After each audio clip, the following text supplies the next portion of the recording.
Texas and Ohio State because that is a very fun game. It is Archmania coming to the Horseshoe.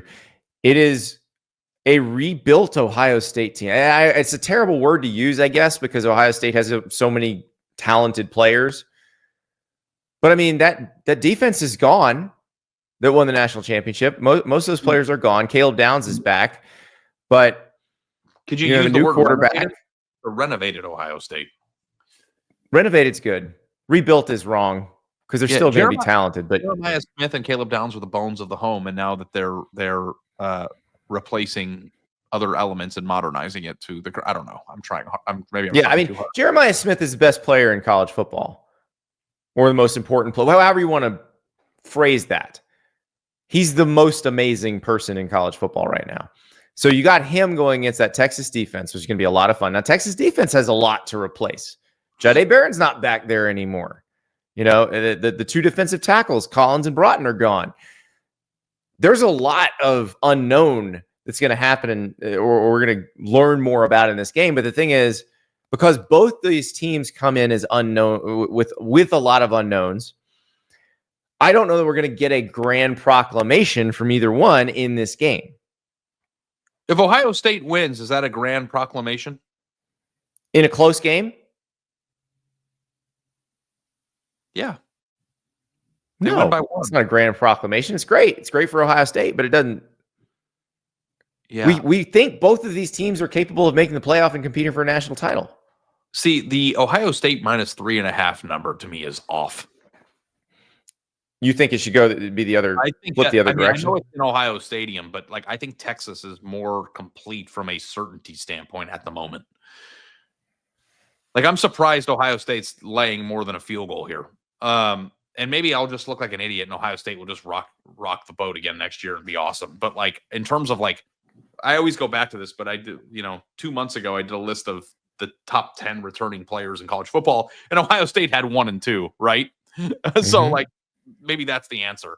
But Texas had some guys on that list too, though. That could have been on the list. So this will be a really good game, and I'm super excited. But I think Texas probably has the advantage at quarterback at the moment, right? You would think that Texas is probably in a better spot. I think Texas's defense from top to bottom is probably better than Ohio State's is right now.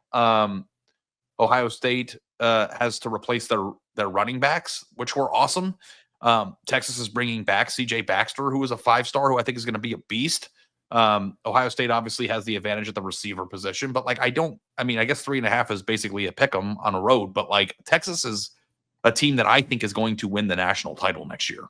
And Ohio State has questions about how great it's going to be a 10-win team at its baseline always. But I don't know if I look at this Ohio State roster and think the same way that I did about their playoff run a year ago, they're going to have to rebuild this thing a little bit. And that's the word, because when you lose that many players to the NFL draft, you do have to rebuild it, even if you have good pieces to work with. Right. And I think you're right that Texas has more experience returning. And more widespread. Even if they don't have the complete wow factor like Jeremiah Smith. But Texas has good receivers coming back. Ryan Wingo year 2, I'm really excited to see what he turns into. I mean, your Ryan Wingo could be a top 10, top 5 receiver next year. And then you think about all 3 levels of their defense with the players that they have. I mean, I don't know. Texas to me is the team that we both picked to win the national title, and they're getting their dogs on the road in the opener against a team that has to replace 20 players. Does that make sense to you? Not really. Not really. I mean, the thing is, Texas has to replace a lot too. They've got to replace a lot on their offensive line, and we've talked on the show about that, where I think it's a pretty strong signal that you did not see Texas go crazy in the transfer portal on the offensive line. They're like, no, the guys we have in the pipeline, we feel are good. They did go interior defensive line heavy in the transfer portal, which they didn't have to do that last year. Last year, they had Collins and Broughton coming back, even though they had lost a first rounder and a second rounder on their interior D line. So that's the one where you kind of worry. But again, what's Ohio State's offensive line going to look like? Yeah, there's a lot of unknown here. And Ohio State did lean on some young offensive linemen last year that are going to come back during their injury woes that are going to be starting in their interior offensive line. And they did get the best offensive tackle transfer out of Rice in the transfer portal. So they did, plug into some places. But, also too, like, are we 100% certain? Like, I feel more confident that Texas's quarterback is going to be awesome next year than I do Ohio State's. Now, I'm sure they'll be very good, whoever it is. They've got options. It's Ohio State. We think it's Julian Sayin, but if you read Letterman Row, they're saying Lincoln Keenholz had a great day the other day, and Sayin struggled. So it doesn't sound like it's 100% certain who that's going to be. Yeah, I don't know. I covered that team for a long time. I will tell you right now that Lincoln Keenholz will not be the starter there in the fall. Like, what are we? You got to spread the compliments around. That's how it works these days in spring practice. You got to spread them around. Make sure that person stays out of the portal. My number one problem, and maybe I'm just a terrible businessman, is that like I don't like living in fantasy land. Like I'm like let's just what's going to happen. The shortest point between two things is a straight line, and let's just draw that line. But yeah, like it's like really hard to talk about this game, Andy, because if you're not overly positive about a team that just won the national title, you'll come across as a hater, or you'll come across as you think they stink. It's like I think Ohio State fans understand. I mean, maybe I hope they do. People who aren't Ohio State fans don't, but I think Ohio State fans understand very, very well what they lost. Yeah, I mean, I really like. We could talk about this Ohio State for a second. Like, I think Ohio State's number one goal next year is to beat Michigan. Like, I don't think that there's anything else that they need to accomplish next year after winning the national title last year. Obviously, they want to make the playoff, and obviously they want to win 10 games. I'm sure they will, but they have to win 10 games, and they have to beat Michigan next year. And then everything on top of that, I think, is gravy from my perspective. Obviously, you want to win the national title or compete for it. I'm sure they will. They're very good. They're very well coached. Their roster is stacked. But my number one concern, if I'm an Ohio State fan, is to end the Michigan losing streak. And then move forward into the future with the ring that you won last year. Like, I don't know if like you have to overthink like what's important next year. No, and I think you've bought a lot of grace. Sure. With that run last year. And then you're completely forgiven, I think, 100% of the way if you can beat Michigan. I think like that's it. Like there's nothing else. Especially if Michigan's a good team next year, which I anticipate they will be. So but the other part of that is Ohio State could lose to Texas, wind up playing Texas again in the playoff, and be a completely different team by that point. Yeah. Because so many people are in new positions and new, inexperienced guys are taking on bigger roles.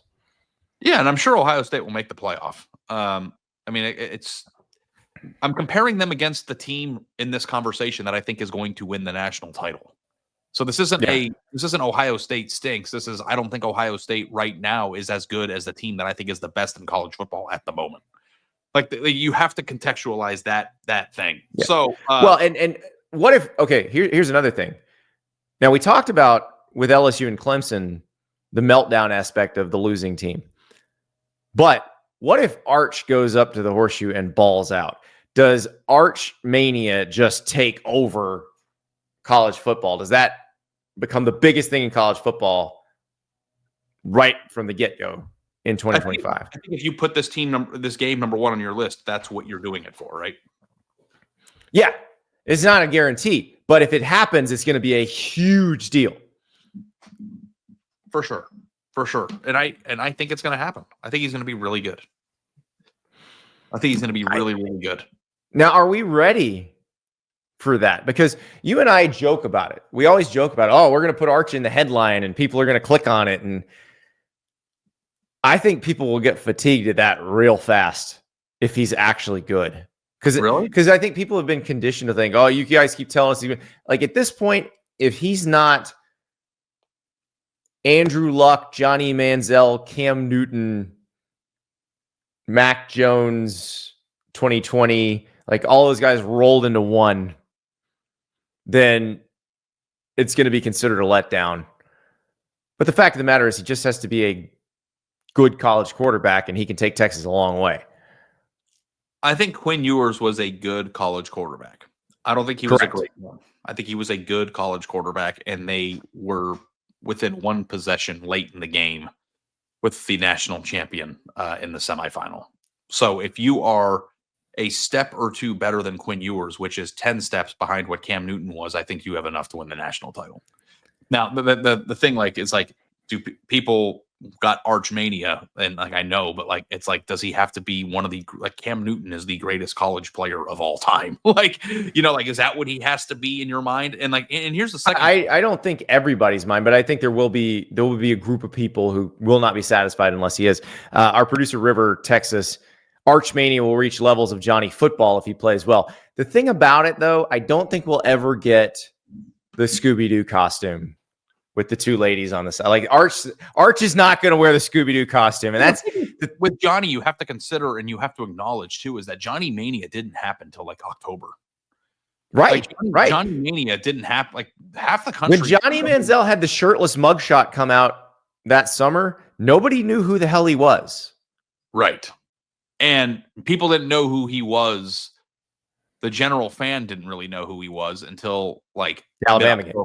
Right. And when was that? Was that October or November? It was actually early November. He was putting, because I remember writing a column about the numbers he was putting up, because the numbers through his first few SEC starts they compared really favorably to Cam Newton's in 2010. And so I did a side-by-side comparison. I was like, these numbers look the same. And people are like, what are you talking about? And it's true. And then you see him play in person. It's like, oh my God, this is incredible. Yeah. And I was at Alabama LSU game that Alabama won in overtime the week before in Baton Rouge. And then the next week I was in Tuscaloosa for the Johnny Football game. And it was full on. As soon as that happened, you knew this is going to be the most famous person in the country on Sunday. Can I say something? Yeah. Johnny Manziel was probably one of the most entertaining players I've ever seen in college football. So let me just start there. You know what I think gets lost in the Texas A&M Johnny Football mania that for some reason nationally that no one ever talks about? Mike Evans is really, really, really, really good. Yes. Yes. Mike huge Evans piece of that. Huge piece. Receivers in the history of the NFL. Is that true? Isn't it? It is true. Mike Evans is a top 5 receiver in football history. Yes. He was awesome. Yes. But Cam Newton and Johnny Manziel put up similar numbers, but you know what? It looked very differently.